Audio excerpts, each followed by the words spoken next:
Hi everyone, I hope you all doing good. Welcome to your own platform UGC NET Adda 24/7। मैं हूं आपकी educator, mentor and friend कनु प्रिया और आज हम बात करने वाले हैं about PhD and how to take admissions in IITs और आईआईएम्स। अगर आप आईआईटीज आईआईएम से पीएचडी करना चाहते हैं तो what all steps you have to follow. बहुत सारे ऐसे स्टूडेंट्स होते हैं जो टॉप प्रीमियर इंस्टीट्यूट से पीएचडी करना चाहते हैं बट उनको प्रोसेस नहीं पता होता, उनको घबराहट होने लगती है रिसर्च टॉपिक, रिसर्च प्रपोजल जैसी चीज़ें सुनते ही। सो ये वीडियो उन्हीं के लिए है। मैं बहुत ही सिंप्लीफाई करके आपको पीएचडी का प्रोसेस, कैसे आपको स्टार्ट करना है, क्या सोर्सेज आप यूज़ कर सकते हैं टू अंडरस्टैंड कि कैसे आपको रिसर्च टॉपिक तक पहुंचना है, रिसर्च प्रपोजल बनाना है, वो सारी चीज़ें आज हम डिस्कस करने वाले हैं। I try my best to simplify all the things for you. Now पहले मैं बता देती हूँ ये वीडियो किसके लिए है। अगर आप पीएचडी करना चाहते हो किसी भी सब्जेक्ट से, लेकिन आप प्रीमियर इंस्टीट्यूट से पीएचडी करना चाहते हो, तो यहाँ पर हम उन्हीं प्रीमियर इंस्टीट्यूट्स की बात करेंगे, ठीक है। अगर आप ये देखना चाहते हो कि मेरा जो से फॉर एग्जांपल आप हरियाणा में रह के पीएचडी करना चाहते हो एंड आप कोई यूनिवर्सिटी है, आपको उसकी रैंकिंग चेक करनी है, वो भी मैं बताऊंगी कि आप कैसे कर सकते हो। तो it's not just about IITs and IIMs, बल्कि ये एक पूरी गाइड है जिससे आपको थोड़ी सी अंडरस्टैंडिंग आएगी कि आपको अपनी पीएचडी जर्नी शुरू कैसे करनी है। ज़्यादातर बच्चे इसी चीज़ में कहीं ना कहीं लैक कर जाते हैं कि उनको समझ नहीं आता कि हाउ डू वी स्टार्ट, कि ठीक है अपना पीएचडी का जो हमारा जर्नी है वो स्टार्ट कैसे करें। सो एक गाइड की तरह ये वीडियो आपके लिए काम कर सकती है। सबसे पहले हम ये एक क्वेश्चन, एक तरीके से क्वेश्चन मैं पूछूंगी, उसी का आंसर मैं देते चलूंगी। सबसे पहले डाउट ये आता है कि मैम शुरू कहाँ से करें। सही बात है। इसको ना आप दो फेजेस में बांट लो। एक होता है हमारा इंटरव्यू, जो पीएचडी का हमारा इंटरव्यू होता है, उससे पहले की जितनी भी प्रेप्स हैं वो आपको इस टाइम पे करनी होती है। भाई इंटरव्यू तो उसी दिन की बात है, इंटरव्यू में क्या पूछा जाता है, किस तरीके के क्वेश्चंस प्रिपेयर करके जाएं, क्या पहने एंड ऑल ऑफ दैट, वो आपकी बाद की बात है। तो यहाँ पे दो फेजेस में अपनी प्रेपरेशन को क्या कर लेना है, आपको बांट लेना है, डिवाइड कर लेना है। सो प्री इंटरव्यू और post interview. Ma'am pre interview में हमें क्या क्या करना पड़ेगा, these are all things that you have to do. सबसे पहले आपको स्टार्ट करना पड़ेगा कि आपको ये देखना पड़ेगा कौन सी यूनिवर्सिटीज हैं या कौन से ऐसे कॉलेजेस हैं जो आप टारगेट कर रहे हो अपने पीएचडी एडमिशंस के लिए, ठीक है। उसके बाद आपको ये देखना पड़ेगा उसका प्रोसेस क्या है। उसके लिए आपको क्या करना पड़ेगा, उस पर्टिकुलर यूनिवर्सिटी या कॉलेज की वेबसाइट पे जाना होगा एंड उनका प्रोसीजर पढ़ना पड़ेगा कि क्या प्रोसीजर है उनका एडमिशन का। कई ऐसे कॉलेजेस हैं, आईआईटीज एंड आईआईएम्स हैं, जो कि अपना टेस्ट कंडक्ट करते हैं। तो इवन इफ से फॉर एग्जांपल आप यूजीसी नेट या जेआरएफ में अभी आपको ऐसा लग रहा होगा ना कि आप कहीं ना कहीं अटके हुए हो, स्टक हो, शायद ना निकले एंड ऑल ऑफ दैट, तो आप उनका एग्जाम भी दे सकते हो, ठीक। क्या नेट वाले आईआईटीज एंड आईआईएम्स दे सकते हैं? हाँ जी बिल्कुल, आप भी उनके पीएचडी प्रोग्राम में अप्लाई कर सकते हो, बिकॉज उन्होंने बहुत जगह पर, बहुत सारे आईआईएम्स एंड आईआईटीज ने डायरेक्टली लिखा हुआ है कि सिर्फ नेट हमको चाहिए। इनफैक्ट पीएचडी ओनली वाले भी अप्लाई कर सकते हैं, कुछ जगह पर ये भी लिखा हुआ है। सो सबसे पहले रिसर्च टॉपिक और यूनिवर्सिटीज को आपको सॉर्ट करना है कि आपका रिसर्च टॉपिक क्या है एंड यूनिवर्सिटीज। फिर उसके बाद आपको रिसर्च प्रपोजल की तरफ जाना है, then you have to go to कि आपकी रिसर्च की प्रेजेंटेशन कैसे होगी एंड फाइनली आपको इंटरव्यू के क्वेश्चंस प्रिपेयर करने होते हैं। इन हर एक पॉइंट्स पे अब हम एक एक करके बात करेंगे। बहुत ही स्ट्रक्चर्ड वे में मैंने ट्राई किया है कि आप लोगों की ये वीडियो आप लोगों को काम आए, ठीक है। पहली चीज होती है कि मैम हम यूनिवर्सिटीज चूज कैसे करें। हमें क्या पता कि एक्चुअल में कौन सी यूनिवर्सिटीज अच्छी हैं। हम तो सिर्फ सुनते आ रहे हैं कि आईएम्स अच्छे होते हैं, आईआईटीज अच्छे होते हैं, बट टॉप आईएम्स कौन से हैं, टॉप आईआईटीज कौन सी हैं, ये कैसे पता लगाएं। तो ये यूजुअली हम पता लगाते हैं रैंकिंग्स से। अब रैंकिंग्स कौन सी रेफर करें, इतनी सारी रैंकिंग्स हैं। मेजरली जो रैंकिंग्स रेफर करी जाती हैं फॉर एजुकेशनल या हायर एजुकेशनल पर्पस, वो आपकी एनआईआरएफ रैंकिंग है, क्यूएस वर्ल्ड रैंकिंग है और आपकी एफटी रैंकिंग्स है। अब एफटी रैंकिंग्स थोड़ा सा अगर आप देखो तो स्पेसिफिक है to the B schools. FT rankings आपको हेल्प करेंगी टू अंडरस्टैंड कि टॉप बी स्कूल्स कौन से हैं। अदर देन दैट आप क्यूएस वर्ल्ड रैंकिंग अगर आप देखना चाहते हो अपने सब्जेक्ट की, जैसे फॉर एग्जांपल आपका सोशल साइंस का कोई सब्जेक्ट है, तो आप वहां पर जाके सब्जेक्ट वाइज क्यूएस रैंकिंग देख सकते हो। मैं अभी आपको करके दिखाऊंगी सब कुछ, डोंट वरी, सिर्फ बोलूंगी नहीं, करके भी दिखाऊंगी। तो ये 3 रैंकिंग्स हैं जिनसे कि आपकी एक लिस्ट ऑफ कॉलेजेस आ जाएगी आपके पास जो आप टारगेट कर रहे हो। भाई टारगेट तो सेट होना चाहिए ना सबसे पहले, तभी तो आप देखोगे। अगर आपको पता ही नहीं है कि मुझे आई एम अहमदाबाद में एडमिशन लेना है, तो आप आई एम अहमदाबाद के वेबसाइट तक पहुंच के उसका ब्रोशर कैसे डाउनलोड करोगे, है ना। So you have to be very specific कि आपको क्या क्या स्टेजेस यहाँ पर कवर करने हैं। तो मैं आपको दिखा देती हूँ। ये है आपका क्यूएस वर्ल्ड रैंकिंग। जैसे आप लिखोगे ना क्यूएस वर्ल्ड रैंकिंग गूगल के ऊपर, तो आप इस पेज पे लैंड कर जाओगे। अब देखो यहाँ पर मैंने नॉर्मल आपकी स्टार्ट कर रखी है, मतलब खोली हुई है। तो ये आपको ओवरऑल आपकी रैंकिंग दिखा रहा है। जैसे कि यहाँ पर MIT जो है वो सबसे पहले आपका फर्स्ट नंबर पे है, फिर उसके बाद आपका इंपीरियल कॉलेज है लंदन का। तो यहाँ पर आपका इंटरनेशनली भी आपको दिखेंगे। तो आपको इंडिया के कॉलेजेस ढूंढ लेने अगर आप इंटरनेशनली नहीं अप्लाई करना चाहते हो। अगर इंटरनेशनली जाना चाहते हो तो यहाँ पे आपको वो भी मिल जाएगा। अच्छा, अगर आपको अपने सब्जेक्ट के लिए ढूंढना है तो आपको क्या करना है, तो आपको वो करना है रैंकिंग पे क्लिक। रैंकिंग्स पे जैसे ही क्लिक करोगे ना, देखो यहाँ पे लिखा हुआ है QS world university rankings by subject. तो जैसे ही आप इस पे क्लिक करोगे बाय सब्जेक्ट, तो यहाँ पर आप अपना सब्जेक्ट चूज करके, जैसे से for example arts and humanities, तो आपका म्यूजिक सब्जेक्ट है, तो आप उस अकॉर्डिंगली यूनिवर्सिटी की पूरी रैंकिंग देख सकते हो। अब हमें आगे जाना है, क्योंकि मैं यहाँ पर थोड़ा सा स्पेसिफिक टू मैनेजमेंट बता रही हूँ, तो हमको आगे जाना है, आगे जाना है। देखो सब्जेक्ट्स देखते रहना, केमिस्ट्री भी है ना, मटेरियल साइंसेस भी है, अकाउंटिंग एंड फाइनेंस। अब से फॉर एग्जांपल आपका अकाउंटिंग एंड फाइनेंस है। ओके, ये कैसे ओपन हो गया, चलो इसको हम जल्दी से सबमिट कर देते हैं ताकि ये हमारा पीछा छोड़ दे। तो हम यहाँ पर सब्जेक्ट्स की बात करें तो हम थोड़ा सा आगे जाएंगे, आगे जाएंगे, आगे जाएंगे। यहाँ पे देखो, अगर आप अकाउंटिंग एंड फाइनेंस में करना चाहते हो तो अकाउंटिंग एंड फाइनेंस में अभी हम यहाँ पर बिजनेस एंड मैनेजमेंट स्टडीज को सिलेक्ट कर लेते हैं। एंड बेस्ड ऑन दैट यहाँ पर देखो आपकी पूरी की पूरी रैंकिंग आ गई। अब आपको क्या करना है, अगर आपको सिर्फ इंडिया के इंस्टीट्यूट्स देखने हैं, अगर आपने अभी ओवरऑल रैंकिंग देखी हो तो यहाँ पर MIT की ऊपर आ रही थी, लेकिन अब देखो यहाँ पर जब मैंने सब्जेक्ट चेंज किया तो हार्वर्ड ऊपर आ गया। तो आपको इसी तरीके से अपने सब्जेक्ट के लिए करना है, ठीक है। फिर उसके बाद हम आगे चलेंगे, आगे चलेंगे। अगर हमें बाहर से नहीं करनी है तो हम इंडिया के स्कूल्स को ढूंढेंगे, आगे चलेंगे, आगे चलेंगे, ठीक है। फिर उसके बाद हम इंडिया के स्कूल यहाँ पर सर्च करेंगे। तो थोड़ा सा टाइम लग सकता है क्योंकि काफ़ी देर में मिलेगा आपको। देखो पहला आपको मिल गया यहाँ पे, IIM अहमदाबाद आपको 21 रैंक पे मिल जाएगा। एंड यहाँ पे आपको पता चल जाएगा कि ये इसका मतलब प्रेस्टिजियस कॉलेज है जिससे मैं अपनी रिसर्च जो है वो कर सकती हूँ, ठीक है। अब देखो इसी बेसिस पे मैंने यहाँ पर आपको एक वो दिया है। तो यहाँ पर ये QS वर्ल्ड रैंकिंग के बेसिस पे ही आपका IIMs, टॉप जो IIMs है, IIM अहमदाबाद, बैंगलोर, कलकत्ता, लखनऊ, कोझिकोड, फिर उसके बाद इंदौर है, मुंबई है, शिलोंग है, रांची है, रायपुर है। उसी अकॉर्डिंगली फिर मैंने यहाँ पर आपको सॉर्ट करके IITs दे दिए हैं। कौन कौन से IITs है, मैं इसको थोड़ा सा आपको वो कर देती हूँ। अभी आपको आई थिंक दिख रहा होगा, है ना, मैंने इसको अच्छे से जूम कर लिया है। तो ये आपके based on QS world ranking है। इसी तरीके से आप यूज कर सकते हो NIRF रैंकिंग्स को। देखो जैसे ही आप यहाँ पर पहुंचोगे आपको NIRF रैंकिंग मिल जाएगी यहाँ से, ठीक है। अब आप से फॉर एग्जांपल मैनेजमेंट की देखना चाहते हो तो मैनेजमेंट की आपको रैंकिंग्स मिल जाएंगी कि सबसे ऊपर कौन है, फिर उसके बाद, ठीक है। कोई भी एक रैंकिंग भी आप रेफर कर लोगे ना तो आपको टॉप 10 या टॉप 20 ऐसे कॉलेजेस जिनमें आपको अप्लाई करना चाहिए आपको आराम से मिल जाएंगे। फिर NIRF में क्या होता है ना कि आप अपने कॉलेज की भी, से फॉर एग्जांपल अगर आप कहीं दूसरे कॉलेज से करना चाहते हो, किसी प्राइवेट यूनिवर्सिटी से करना चाहते हो आप PhD, तो आप इसमें NIRF में उसकी रैंकिंग भी देख सकते हो आराम से, राइट। फिर उसके बाद हमारी आ जाती है FT रैंकिंग, इसमें भी आप आराम से देख सकते हो, ठीक है। जैसे कि यहाँ पर आपका IIM अहमदाबाद जो है वो सेकंड नंबर पे आता है। FT में ऊपर जो है, सबसे ऊपर जो है वो ISB है, इंडियन स्कूल ऑफ बिजनेस। कहाँ चला गया, देखो इंडियन स्कूल ऑफ बिजनेस जो है वो सबसे ऊपर है यहाँ पर। अगर हम बिजनेस स्कूल्स की बात करें तो सबसे ऊपर आपका ISB है। तो इस तरीके से आप एक लिस्ट ऑफ कॉलेजेस निकाल सकते हो। This is your first step. उसके बाद मैम हमें क्या करना है, देखो आपने लिस्ट ऑफ कॉलेजेस निकाल लिया, अब आपका काम आता है रिसर्च टॉपिक को ढूंढना। ये एक बहुत इंपॉर्टेंट टॉपिक, बहुत इंपॉर्टेंट चीज है जिसपे मैं थोड़ा सा टाइम लूंगी डिस्कस करने के लिए। रिसर्च टॉपिक को ढूंढना है ना अगर आप लोगों को, तो बच्चों का सबसे बेसिक क्वेश्चन ये होता है कि हम एक न्यू टॉपिक लेके आए, हमारे दिमाग की एक खुराफात है, उसको हम फॉलो करें, या फिर हम ऑलरेडी जो टॉपिक्स हैं उसमें से लिमिटेशंस ढूंढें, उसमें से उसके फ्यूचर एस्पेक्ट देखें एंड देन फिर उस पर काम करें। देखो थोड़ा सा सेफर ऑप्शन जो होता है ना वो ये होता है कि ऑलरेडी जो काम हो चुका है, जिन पे रिसर्चेस हो चुके हैं, उनके लिमिटेशंस आप ढूंढो, उनके फ्यूचर डायरेक्शंस आप ढूंढो, तो यहाँ पे बहुत अच्छा टॉपिक आप ढूंढ सकते हो। रीजन मैं बता देती हूँ, आप में से बहुत सारे बच्चे क्वेश्चन भी कर सकते हैं कि मैम ऐसा ही क्यों, हम तो कुछ नया भी लेके आ सकते हैं।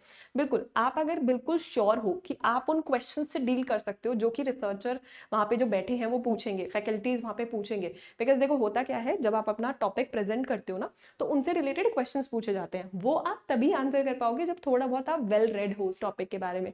उस टॉपिक के बारे में आप पढ़ कब पाओगे, जब उस टॉपिक के बारे में कुछ होगा, है ना। लेकिन अगर आप नया टॉपिक भी लेके जा रहे हो so you should be very confident कि आपने उसके बारे में अच्छे से पढ़ा है, you are well read about it. But safer option क्या होता है कि से फॉर एग्जाम्पल एक रिसर्च हुई किसी टॉपिक पे, it is not right now done in India, है ना, तो आप इंडिया के एस्पेक्ट में उसको कर सकते हो। दूसरी चीज, आप उसके फ्यूचर डायरेक्शंस बता सकते हो कि इसके आगे अब हम क्या कर सकते हैं इसमें रिसर्च के लिए, उसके लिमिटेशंस पकड़ सकते हो, उस स्टडी के लिमिटेशंस पकड़ लो कि यार इसमें ये लिमिटेशंस थे, I am working on those limitations, ठीक। तो ये 3 तरीके होते हैं जिनके थ्रू आप एक रिसर्च टॉपिक जो है वो चूज कर सकते हो ना। सबसे पहले आपको काम करना है क्या, लिंक्डइन पे जाना है। अगर किसी की लिंक्डइन पे प्रोफाइल नहीं है, आपको लिंक्डइन पे प्रोफाइल बनानी है। प्रोफेसर्स को आपको क्या करना है, वहाँ पर फॉलो करना है। स्पेशली जिन भी यूनिवर्सिटीज़ में आप जाना चाहते हो या कॉलेजेस में आप जाना चाहते हो, उनके प्रोफेसर्स को आपको ज़रूर से फॉलो कर लेना है। एंड जिन भी प्रोफेसर्स को अभी तक आप जानते हो जो रिसर्च पेपर्स वगैरह लिखते हैं, उनको भी आपको फॉलो कर लेना है। एंड डायरेक्टली अगर आपको लगता है ना ये टॉपिक मुझे अच्छा लग रहा है, किसी प्रोफेसर ने कोई मैसेज डाला, कोई पोस्ट डाला अपनी रिसर्च के बारे में, एंड यू फील कि ये वाला टॉपिक अच्छा है, तो उनसे डायरेक्टली आप मैसेज कर सकते हो कि मुझे ये फुल रिसर्च पेपर पढ़ने के लिए चाहिए, will you be able to send. तो दे आर हैप्पीली मतलब सेंडिंग दोज पेपर्स, ठीक है, वो आराम से आपको सेंड कर देंगे, ताकि उससे क्या होगा कि आप वो रिसर्च पेपर एक बार गो थ्रू कर सकते हो and you can think about it कि मैं इसमें क्या नया कर सकती हूँ, राइट। तो लिंक्डइन पे प्रोफाइल बना लो, प्रोफेसर्स को आप वो कर लो, फॉलो कर लो, रिसर्च के पेजेस को आप फॉलो कर लो, बहुत हेल्प आपको करेगा। ये एक जो पूरा नेटवर्क आप बना रहे हो ना, ये आपको बहुत हेल्प करेगा in your whole journey, right. फिर directly ask for research papers, ये मैं आपको ऑलरेडी बता चुकी हूँ। अब अगर आपको कुछ नहीं समझ आ रहा है तो सबसे पहले ना आप बैठो और आप ये सोचो कि आप किस एरिया में रिसर्च करना चाहते हो। से फॉर एग्जांपल अगर आप मार्केटिंग में करना चाहते हो, तो मार्केटिंग में तो इतनी सारी चीजें हैं, मार्केटिंग में तो you have a lot of topics, है ना। तो आपको नैरो डाउन करना पड़ेगा कि अभी आपको इंटरेस्ट सबसे ज्यादा किस में आ रहा है। तो से फॉर एग्जाम्पल मेरे को ना मैम एडवर्टीजमेंट में बहुत इंटरेस्ट आ रहा है। अच्छा, एडवर्टीजमेंट में भी कितनी रिसर्चेज हुई है, तो एडवर्टीजमेंट भी बहुत ब्रॉड है, तो फिर उसको नैरो करो कि मुझे ना डायरेक्ट मार्केटिंग पे काम करना है, या मुझे ना एडवर्टीजमेंट में कोई भी आप इंडोर वो इंडोर बोल रही हूँ, डायरेक्ट मार्केटिंग पे काम कर सकते हो, या फिर आप एडवर्टीजमेंट के अंदर कोई भी अगर न्यू से फॉर एग्जांपल कोई भी न्यू ट्रेंड चल रहा है अभी, अगर हम चलो मार्केटिंग छोड़ दो, फाइनेंस की बात कर लेते हैं, ठीक है। फाइनेंस में आपको पता चल गया कि मुझे डिविडेंड पे काम करना है। नाउ डिविडेंड पे बहुत सारे टॉपिक्स होंगे, उनमें से भी आपको एक्सट्रैक्ट करना है कि मुझे डिविडेंड पे किस पर्टिकुलर हेड के अंदर काम करना है। तो आपको ऐसे नैरो करना पड़ेगा अपना टॉपिक।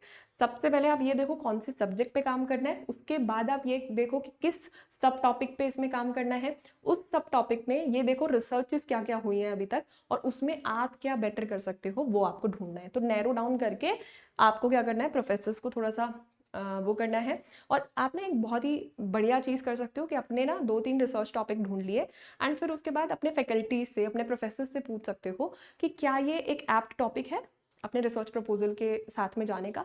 तो आप ज़रूर हर स्टेप पे ना एक बार कोई एक गाइड रखो जिससे आप पूछते जाओ कि क्या है एक्चुअली मैं सही डायरेक्शन में जा रही हूँ या नहीं।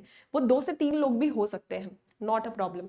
अच्छा, जब भी आप रिसर्च टॉपिक को चूज कर रहे हो तो लिमिटेशंस जरूर ध्यान रखो, उस रिसर्च टॉपिक के बारे में ठीक ठाक पढ़ लो, ताकि अगर आपसे ये पूछा जाए कि यही रिसर्च टॉपिक क्यों, तो आपको वो दिमाग में रहे। एक चीज और याद रखना, जब आप रिसर्च का प्रपोजल बनाओगे, है ना, तो आपका टॉपिक बहुत मैटर करेगा। दूसरी चीज, जब आप प्रेजेंट करोगे तब भी मतलब अगर आप कॉन्फिडेंट हो अपने रिसर्च टॉपिक पे तो आप अच्छे से प्रेजेंट कर पाओगे। तीसरी चीज, क्या आपका रिसर्च टॉपिक बहुत ज्यादा मैटर करता है? इतना मैटर नहीं करता, क्योंकि अल्टीमेटली ना शायद वो आपको चेंज करने के लिए बोल देंगे, and you should be willing to change. हमेशा जब वो आपसे पूछे ना कि I you willing to change your topic, तो say yes, I am okay with it, है ना। तो कभी भी ये नहीं कहना है कि नहीं नहीं, रिजिड नहीं होना है कि नहीं नहीं मैं तो इसी टॉपिक पे, because they are more knowledgeable, वो शायद आपको इनसाइट्स दे सकते हैं चीज़ों के बारे में, राइट। सो ये हो गई आपकी रिसर्च टॉपिक की बात। अब हम बात कर लेते हैं रिसर्च प्रपोजल की। रिसर्च प्रपोजल एक ऐसी चीज है जिसमें सबसे ज्यादा बच्चा अटकता है, सबसे ज्यादा, कि कैसे रिसर्च प्रपोजल बनाएं, किस तरीके से करें। देखो, रिसर्च प्रपोजल बनाने के लिए एक सबसे इंपॉर्टेंट चीज है कि आपको स्ट्रक्चर्ड लिटरेचर रिव्यू अपने पर्टिकुलर सब्जेक्ट या अपने पर्टिकुलर टॉपिक का, सब्जेक्ट तो नहीं, अपने पर्टिकुलर टॉपिक से रिलेटेड जितनी भी आपकी रिसर्चेज हुई हैं, आप जिस भी टॉपिक पे काम करना चाहते हो ना, उसका स्ट्रक्चर्ड लिटरेचर रिव्यू जरूर से आपको पढ़ना है। लिटरेचर रिव्यू क्या होता है कि आपके टॉपिक पे क्या क्या पहले रिसर्चेज हो चुकी हैं, और उनसे ही फिर आप एक्सट्रैक्ट कर पाओगे कि उनमें क्या लिमिटेशंस हैं। अब मैम रिसर्च प्रपोजल तो बहुत लोग बता देते हैं, लेकिन उसको बनाना कैसे है, उसका फॉर्मेट क्या होता है, मुझे तो पता ही नहीं है, स्टार्ट कहाँ से करना है। बिल्कुल सही बात है। देखो, एक चीज मैं आपको दिखा देती हूँ, यहाँ पे IIT Bombay research proposal format ऐसे करके आप डालोगे ना, तो यहाँ पर आपके पास में एक तो ये चीज आएगी, एक ये डॉक्यूमेंट आपको दिखेगा जहाँ पे आपको गाइडलाइंस दी हुई है कि क्या क्या चीजें आपको करनी है। Research topic that you propose for your doctoral work, identify the main issues और research questions as well as field of study. ठीक है, अच्छा देखो यहाँ पे एक बहुत इंपॉर्टेंट चीज यहाँ पर इन्होंने लिखी हुई है कि do not include biographical details here, this is not statement of purpose. अब आपको ध्यान रखना है स्टेटमेंट ऑफ पर्पस क्या होता है। यूजुअली आपसे स्टेटमेंट ऑफ पर्पस नहीं मांगा जाता है, आपसे रिसर्च प्रपोजल मांगा जाता है। बहुत बच्चे कंफ्यूज कर देते हैं। स्टेटमेंट ऑफ पर्पस का मतलब होता है मैं ये क्यों करना चाहती हूँ, मेरे अचीवमेंट्स क्या हैं एंड ऑल ऑफ दैट, आपके पर्सनल डिटेल्स, उनको मतलब नहीं है उस चीज से, वो फॉर्म में फिल कराएंगे अगर उन्हें लगेगा तो।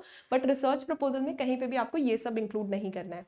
Statement of purpose are details आपके बारे में, but research proposal is all about कि किस चीज पे आप रिसर्च करना चाहते हो and you should stick to the topic. अब ये सारी चीजें आपको एक सिंपल गाइडलाइंस दे रही हैं, लेकिन मैं आपको बता देती हूँ कैसे आपको सैंपल देखना है। देखो यहाँ पे इन्होंने ना सैंपल रिसर्च प्रपोजल लिखा हुआ है, तो यहाँ पे इन्होंने एक टाइटल लिया हुआ है what sectors can be engines of growth and analysis of manufacturing in India. Sample एक रिसर्च प्रपोजल यहाँ पर है, इंट्रोडक्शन है, स्टेटमेंट ऑफ द प्रॉब्लम है, फिर लिटरेचर रिव्यू इन्होंने दे रखा है, फिर उसके बाद रिसर्च क्वेश्चंस दे रखे हैं, फिर उसके बाद प्रपोज्ड रिसर्च मेथोडोलॉजी, क्या तरीका आप यूज करने वाले को वो यहाँ पर है, डेटा एंड वेरिएबल सब कुछ यहाँ पे लिखा हुआ है। तो इस तरीके से आप ये पूरा का पूरा पढ़ सकते हो। फिर उन्होंने रेफरेंसेस भी दिए कि कहाँ से उन्होंने ये सारी चीजें पढ़ी, कहाँ से उन्होंने रेफर किया। तो ये सारी चीजें जो है, और ये देखो हार्डली आपके 3 पेजेस का है, 1000 to 1500 आई थिंक वो आपकी लिमिट देते हैं कि उतने में आपको ये रिसर्च प्रपोजल कंप्लीट करना है। सो इतना डिफिकल्ट नहीं होता है, आपको लगता है कि बहुत डिफिकल्ट है। एंड मैं आपको एक चीज बता दूं, रिसर्च प्रपोजल एज पर से मतलब अच्छा बनाना है, नो डाउट ऑन दैट, लेकिन आपका जो सिलेक्शन होगा ना वो इस चीज पे होगा कि आप कितने कॉन्फिडेंट हो आंसर करते हुए, कि आप एक्चुअल में इस पर्टिकुलर चीज में काम करना चाहते हो कि नहीं करना चाहते। बिकॉज दे ऑल्सो नो कि रिसर्च टॉपिक तो उनको आपको देना ही पड़ेगा, मोस्ट ऑफ द केसेस में आपका रिसर्च टॉपिक आगे नहीं जाता है, लेकिन दे जस्ट वांट टू सी कि आप कितना खुद को स्ट्रेच कर सकते हो, कितना पढ़ के आए हो चीजों के बारे में, राइट। तो जो भी आप सिलेक्ट कर रहे हो, जो भी टॉपिक, जो भी प्रपोजल आप यहाँ पर लिख रहे हो, उसके बारे में थॉरो होना जरूरी है, पढ़ना जरूरी है, पता होना जरूरी है। अगर क्वेश्चंस यहाँ से पूछे जाएं तो आपको पता होना चाहिए कि मैंने प्रपोजल में क्या लिखा है, right. So these are things. उसके अलावा एक आपका service Setu, I think is the platform name if I am not wrong, है ना। सर्विस सेतु आप लिंक्डइन पे जाके उसको फॉलो कर लो। सर्विस सेतु एक ऐसी ऑर्गेनाइजेशन है जहाँ पर आपको बहुत सारी चीजें प्रपोजल वगैरह के बारे में, वो सेमिनार्स वगैरह काफी सारे कराते रहते हैं, वर्कशॉप्स कराते रहते हैं, तो वो आप अटेंड कर सकते हो अगर आपको और ज्यादा डिटेल में समझना है कि रिसर्च प्रपोजल को कैसे लिखना है, क्या करना है, what all are the things that you have to keep in mind, तो उसको भी आप फॉलो कर सकते हो। ठीक है, बस वो थोड़ा चार्ज कर लेते हैं, मैं आपको थोड़ा फ्री में बता दे रही हूँ चीजें, ठीक है। And this is all. देखो ये जो मैं वीडियो बना रही हूँ ना, ये मैंने रिसर्च किया है, प्लस जो ऑलरेडी मेरी स्टूडेंट आईआईटी दिल्ली में पीएचडी कर रही है, उसके साथ में हमने, आई थिंक आप में से बहुत सारे बच्चों ने वहाँ पर देखा भी था, हमने पूरा का पूरा एक जूम सेशन वो किया था, ऑर्गेनाइज किया था। एंड जो बच्चे उसको नहीं ज्वाइन कर पाए थे उनके लिए मैं ये वीडियो बना रही हूँ, उनके लिए ही मैं ये वीडियो बना रही हूँ। तो ये कुछ भी ख्याली पुलाव नहीं है, ये एक बिल्कुल ऐसी बच्ची के पूरे फीडबैक्स हैं। एंड कुछ चीज़ें ऑब्वियसली मुझे भी पता है, लेकिन कुछ ऐसी डिटेल्स जो सिर्फ वही बच्चा दे सकता है जो वहाँ पर पढ़ रहा है, या वही बच्चा दे सकता है जिसने 4-5 आईएम्स और 4-5 आईआईटीज के इंटरव्यूज दिए हैं। ठीक है, सो यहाँ पे ये सारी चीज़ें आपको ध्यान रखनी है। फिर हम आगे चलते हैं, कुछ चीज़ें हम लोग यहाँ पर देख लेते हैं कि आईएम्स का इंटेक जो होता है, जो यूजुअली आईएम्स का इंटेक होता है वो 1 इन अ ईयर होता है। तो आपको ध्यान रखना है कि आपको जो भी आईएम आप टारगेट कर रहे हो ना, उसकी वेबसाइट रेगुलरली आपको विजिट करते रहना है। आपको यूजुअली देखने को मिलेगा कि उनका जो साइकिल शुरू होता है वो अगस्त सितंबर में हो जाता है एंड अक्टूबर के अराउंड, तो यहाँ पर आपको थोड़ा सा एक्टिव रहना है। IITs on the other hand आप देखोगे आईआईटीज पूरे टाइम जो है वो लेते ही रहते हैं, एक बंद करेंगे, एक उनका साइकिल बंद होगा, थोड़ी दिन बाद फिर दूसरा साइकिल शुरू हो जाता है।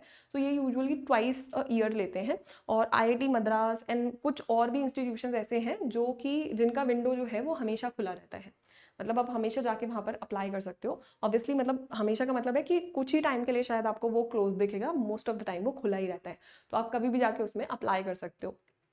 नाउ एक टर्म आती है यहाँ पर लेटर ऑफ रिकमेंडेशन, जो कि आपको आईएम्स के अंदर रिक्वायर्ड होती है।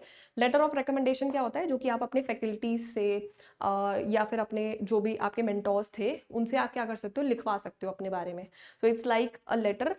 जैसे वो नहीं होते कि रेफरेंस, जब आप रेफरेंस नहीं, जब आप जॉब अप्लाई करते हो तो आप वहाँ पर कुछ लोगों के नाम डालते हो अपने मैनेजर्स वगैरह के, सो दैट जब कॉल जाए तो वो बता पाए कि आपका क्या बिहेवियर था एंड ऑल ऑफ दैट। तो it's like letter of recommendation वही होता है। आप अपने कॉलेज से लिखवा सकते हो, अपने मेंटोर से लिखवा सकते हो अबाउट यू। तो ये आईएम्स में आपको जरूरत पड़ती है, आईआईटीज में आपको जरूरत नहीं पड़ती है इसकी। फिर उसके बाद हम बात करें तो आईएम्स और आईआईटीज के बारे में कुछ कुछ छोटी छोटी चीज़ें हम बात कर लेते हैं। जब हम आईएम्स की बात करते हैं तो वो बेटर चॉइस तब है जब आप थोड़ा सा इंडिपेंडेंटली रिसर्च करना चाहते हो। मतलब यू डोंट, मतलब एक होता है ना कि ट्रेडिशनल तरीके से नहीं, कुछ इंडिपेंडेंटली आप करना चाहते हो and you don't want the interferences as per से। बट अगर आप आईआईटीज में जा रहे हो तो आईआईटीज में थोड़ा सा आपका गाइड की हेल्प आपको ज़्यादा मिल जाती है। ऐसा नहीं है कि आईएम्स में आपके गाइड्स नहीं होते, बट आईआईटीज में आपको ठीक ठाक हेल्प अपने गाइड से मिल जाती है। बट अगर आप इंडिपेंडेंटली चीज़ें करना चाहते हो तो आप आईएम्स की तरफ जा सकते हो। दूसरी चीज़, आईएम्स के अंदर ना जो इंटरव्यू होता है वो आपका फैकल्टीज लेती है और आईआईटी में एडमिन डिपार्टमेंट लेता है। तो थोड़ा सा आप देख सकते हो कि यहाँ पर जो आपका अम, मतलब जो क्वेश्चंस रहेंगे वो शायद उतना ग्रिल आपको ना करें। हालांकि क्वेश्चंस तो ये लोग भी पूछते हैं, ऐसा नहीं है, बट यहाँ पे क्योंकि फैकल्टीज बैठी हुई है ना, तो यहाँ पर थोड़ा सा आपको एक्स्ट्रा ग्रिल किया जा सकता है, ठीक है। उसके अलावा और कुछ इंपॉर्टेंट चीज़ जो हम मिस कर रहे हो, ठीक है, आई डोंट थिंक तो हम कुछ मिस कर रहे हैं। अच्छा, एक चीज़ और आप लोगों को ये ध्यान रखना है कि हर एक का ना इंफ्रास्ट्रक्चर बहुत अलग है। तो ये सोच के मत चले जाना कि बस हाँ आईआईटीज है, आईएम्स है तो चले गए। वहाँ पर ये भी आपको ध्यान रखना है कहीं कहीं पे एसी नहीं है, ठीक है, कहीं पे कॉमन वॉशरूम्स हैं। तो ये सारी चीज़ें प्लीज़ कंसिडर कर लेना, स्पेशली गर्ल्स, क्योंकि कई बार कॉमन वॉशरूम से आपको बहुत ही, मतलब मैं सच बता रही हूँ, कई बार क्या होता है कि आपको ये लगता है बहुत बड़ी बड़ी चीज़ें मैटर करती हैं, कभी कभी आपको वो चीज़ नहीं होती है आपसे, क्योंकि बहुत ही छोटी सी चीज़ आपको कोई इनकन्वीनियंस आपको वहाँ पे आ जाता है ना। सो ये सारी चीज़ें थोड़ी सी आप लोग देख लीजिएगा। बाकी ये हमने पूरा का पूरा डिस्कस कर लिया है। अब हम चलते हैं इंटरव्यू फेज पे। तो इंटरव्यू से पहले आपने क्या कर लिया, आपने कॉलेज देख लिया, कॉलेज में आपने वेबसाइट विजिट कर ली, कॉलेज की वेबसाइट विजिट करके आपने सब कुछ देख लिया कि वहाँ पर कैसे क्या होता है। फिर उसके बाद आपने रिसर्च टॉपिक ढूंढ लिया, रिसर्च प्रपोजल बना लिया with the help of all these things जो मैंने आपको बताई हैं। उसके बाद आपको लगा कि हमको अब जाना चाहिए, इंटरव्यू के लिए बैठना चाहिए, ठीक है। तो देखो एक चीज़ ध्यान रखना, कुछ जगहों पर कुछ आईआईटीज और आईएम्स के खुद के एग्जाम्स होते हैं। अब उनके लिए आपको कैसे प्रिपेयर करना है, वहां पर जाके आप सिलेबस देख सकते हो या क्वेश्चंस उन्होंने कैसे पूछे हैं। अगर कुछ भी अवेलेबल नहीं भी है तो आप सिंपल क्या कर सकते हो, अपना जो नेट का सिलेबस है ना वो अच्छे से प्रिपेयर करके जाओ, राइट। वैसे तो वो सिलेबस देते हैं, बट इन केस आपको नहीं समझ आ रहा है तो नेट का अच्छे से सिलेबस प्रिपेयर करके जाओ, क्योंकि नेट का सिलेबस आपसे पूछा जाएगा। प्लस कुछ जगह पे कुछ एडिशनल चीज़ें भी पूछी जाती हैं, जैसे क्वांट पूछ लिया, रीजनिंग पूछ लिया, या फिर उन्होंने वो पूछ लिया, क्या कहते हैं, रिसर्च के क्वेश्चंस काफ़ी ज़्यादा आ जाते हैं। तो ये चीज़ थोड़ा सा आपको देखना पड़ेगा। जैसे आईएम बैंगलोर जो है वो अपना अलग पेपर देता, कंडक्ट कराता है। आईआईटी दिल्ली के अंदर एक एंट्रेंस होता है आपका, तो वो चीज़ आपको थोड़ी सी ध्यान रखनी पड़ेगी, मतलब, राइट। मैं एक बार आपको बता भी देती हूँ कि जैसे से फॉर एग्जांपल आप आईएम अहमदाबाद टारगेट कर रहे हो, ठीक है, तो आप यहाँ पर जाओगे, ठीक है। यहाँ पर पीएचडी एडमिशन्स के अंदर आपको सारा कुछ मिल जाएगा, ओवरव्यू मिल जाएगा, बेसिक एलिजिबिलिटी क्राइटेरिया आपका यहाँ पर पता चल जाएगा, ठीक है, सिलेक्शन प्रोसेस क्या होता है, ये सब। अच्छा, ये एक बहुत इंपॉर्टेंट चीज़ है कि अगर से फॉर एग्जांपल आप यहाँ पर फाइनेंस एंड अकाउंटिंग में करना चाहते हो तो कौन कौन से आपके जो टेस्ट हैं वो मान्य होंगे, यहाँ पर यूजीसी नेट है कि नहीं है, वो चीज़ आपको देखनी पड़ेगी, राइट। तो यहाँ पे देखो, यहाँ पर आपके स्टैंडर्ड टेस्ट जो आपके ये इंक्लूड कर रहे हैं, जैसे इकोनॉमिक्स के अंदर ये कह रहे हैं कि ये यूजीसी नेट को करेंगे, मान्य रखेंगे, ठीक है। वहीं पे एग्री बिजनेस में भी रखेंगे। तो इस तरीके से आपको थोड़ा सा गो थ्रू कर लेना है कि हमारे सब्जेक्ट में है कि नहीं है। जैसे मार्केटिंग है, ठीक है, तो मार्केटिंग के अंदर देखो यहाँ पर इन्होंने कहा है कि यूजीसी नेट जेआरएफ अगर आपका इन सब्जेक्ट्स में है तो आप मार्केटिंग में अप्लाई कर सकते हो। तो ये सब सब्जेक्ट्स के लिए ना थोड़ा अलग है। तो जब भी आप अपनी यूनिवर्सिटीज चूज कर रहे हो या कॉलेजेस चूज कर रहे हो तो उनकी वेबसाइट्स जरूर जाके देखो। अगर आपको नहीं मिल रहा है ना तो सिंपल अपने कॉलेज का नाम डालो और उसके आगे डॉक्टोरल लिख दो, तो आप पीएचडी वाले सेक्शन में ही पहुंच जाओगे, ठीक। अब हमारा ये भी हो गया, ये भी हो गया, ये हमारा रिसर्च प्रपोजल था सैंपल वाला। एक चीज़ मैं और दिखा देती हूँ आप लोगों को।